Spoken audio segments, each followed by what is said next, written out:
This morning we're continuing in this worship series, Following Jesus to the Cross. As I mentioned earlier, there's an addition for the progressive gift, the perfume, to remind us of a particular woman who we're going to look at in the Bible this morning. But before we do that, it's sometimes helpful to remember that in the Scriptures, we have the different viewpoints, the different perspectives of different writers, particularly the stories of Jesus. We have Matthew, Mark, Luke, and John, and the analogy has often been used of maybe witnesses of a car accident. People who would see the same event, but because of their background or their experience or just their particular place in viewing something, they might notice different things. We were actually just talking about this with our confirmation students in class this past Wednesday, just those different perspectives on the Bible. And this story we're going to look at this morning is one of those ones where we see their different perspectives. This story is found in all four of the Gospels, which isn't true of other stories. But even as I read the story, there may be a moment when you say, oh, I thought it happened a different way. Well, you may have just be thinking about one of the other stories because each one is a little bit different. So I'm going to read Matthew's version this morning. It comes from Matthew, the 26th chapter, and we'll tell right away where it is in the context, by the fact that it's in the 26th chapter, but also the context is pretty clear right away. When Jesus had finished saying all these things, he's preaching and speaking, he said to his disciples, "You know that after 2 days the Passover is coming, and the Son of Man will be handed over to be crucified." We talked about last week how Jesus knew that the cross was coming, how he prepared his disciples for this journey. They may not have understood it, but again and again, he reminded them that the cross was coming. Then the chief priests and the elders of the people gathered in the palace of the high priest, who was called Caiaphas, and they conspired to arrest Jesus by stealth and kill him.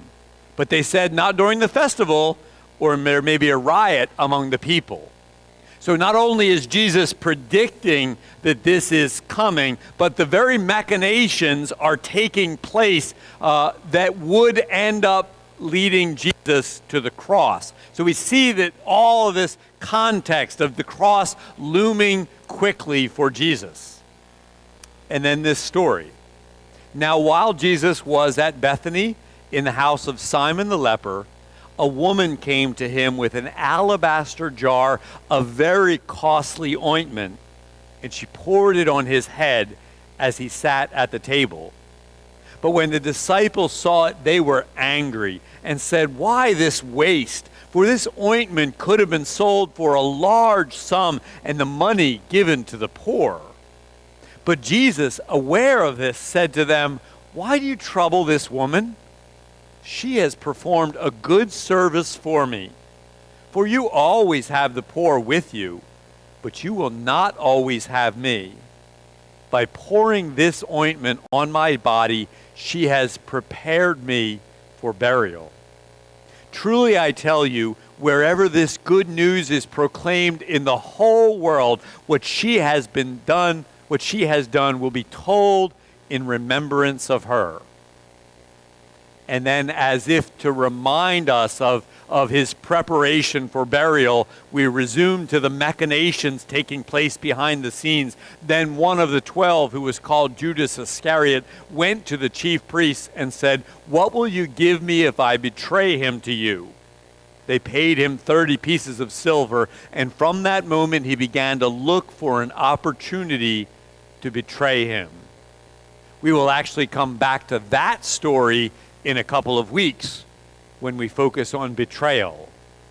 But if you were to sit down and look through each of the four Gospels and read these, and I did that to kind of compare each of them, we would find some of these subtle differences in the four tellings of this story. So Matthew, Mark, and John all name it as at Bethany. Luke just doesn't say.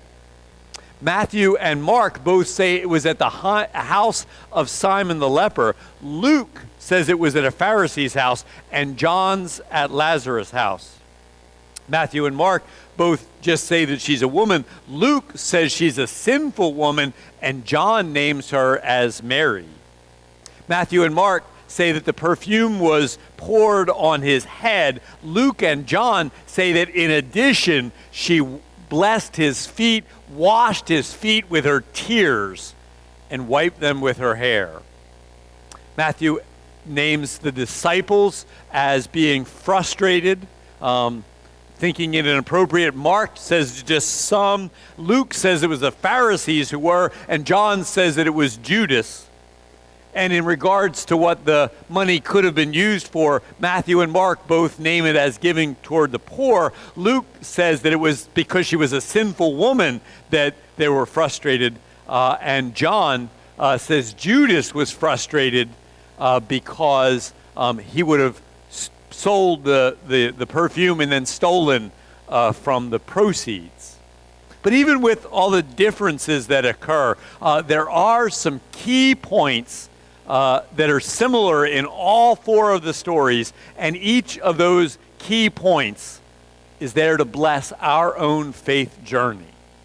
So one of the things that's very clear is how special and intimate this act is, that she comes and blesses him in this way. Now, I don't know that we really get how really inappropriate her actions are. In our day, PDA, public display of affection, we kind of all have different levels of what we might feel comfortable with. I think years ago, what was acceptable has probably changed now, but I found this cute video on YouTube of a guy kind of getting frustrated with PDA, and, there's times when it's just, come on, it's just a little bit, uncomfortable. He's got a whole video of PDAs, particular kinds that annoy him. But what we don't get is how very inappropriate this is in Middle Eastern culture, and that long ago. I mean, in the Middle East, they're still having women wear veils and burqas.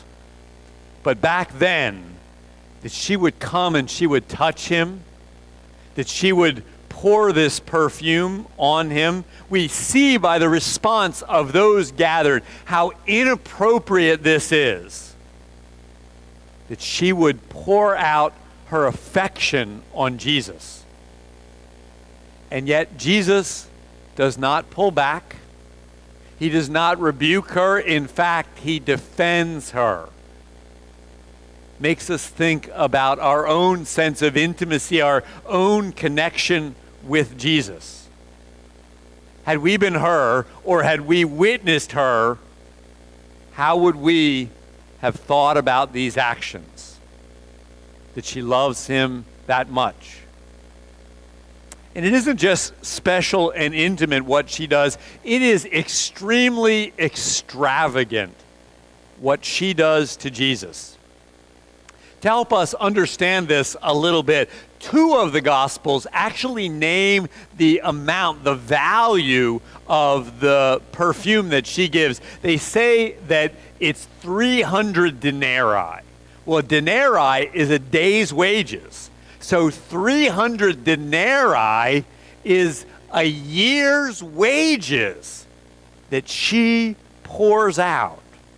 Just to translate that a little bit, I went on Macy's website the other day, and at Macy's, no, you can go back one. Macy's has Chanel No. 5 for $340 for an ounce. Now I know why I don't buy my wife perfume. So can you imagine going to Macy's and saying, let me do the math. I looked up our annual income, household income in the United States is $61,000. So this is like going to Macy's and saying, yeah, I'd like 180 bottles of Chanel No. 5, a gallon and a half of perfume that she brings and she pours on Jesus. One of the gospel writers notes, and the whole house was full of the smell.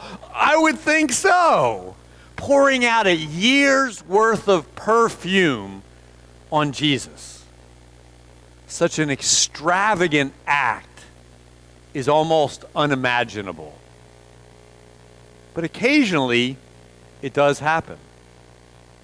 I heard this story, and maybe you've heard this story before too, about a man who was doing quite well. He was in the housing business and was doing well, but he came home one day and found that his wife had left him. She had left him a note of how unhappy she was.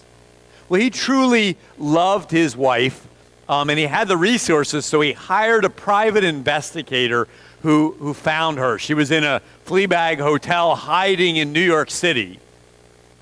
And he went to her, and he begged her. He said, I've provided you with houses and cars and furs and perfume and jewelry and everything you could possibly want. But she went on to describe how none of that was making her happy. In fact, it was making her incredibly unhappy.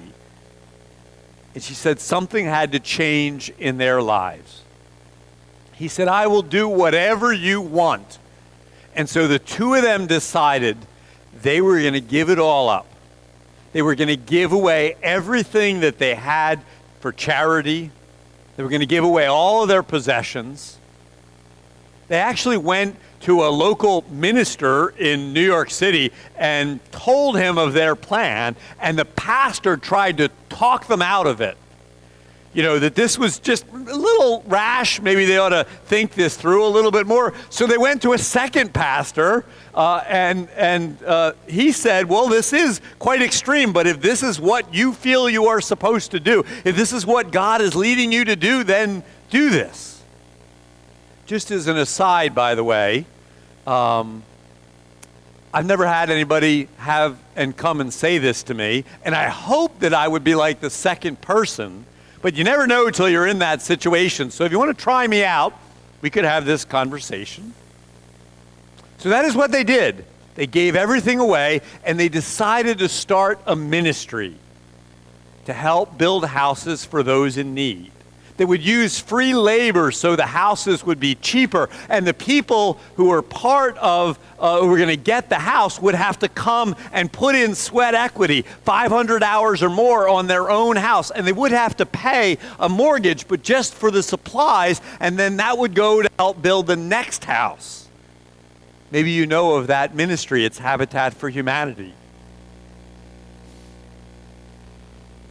And that is how Linda and Millard Fuller felt called to love those who were in need in this country and around the world. They built over 1 million houses because of an act of extravagant generosity,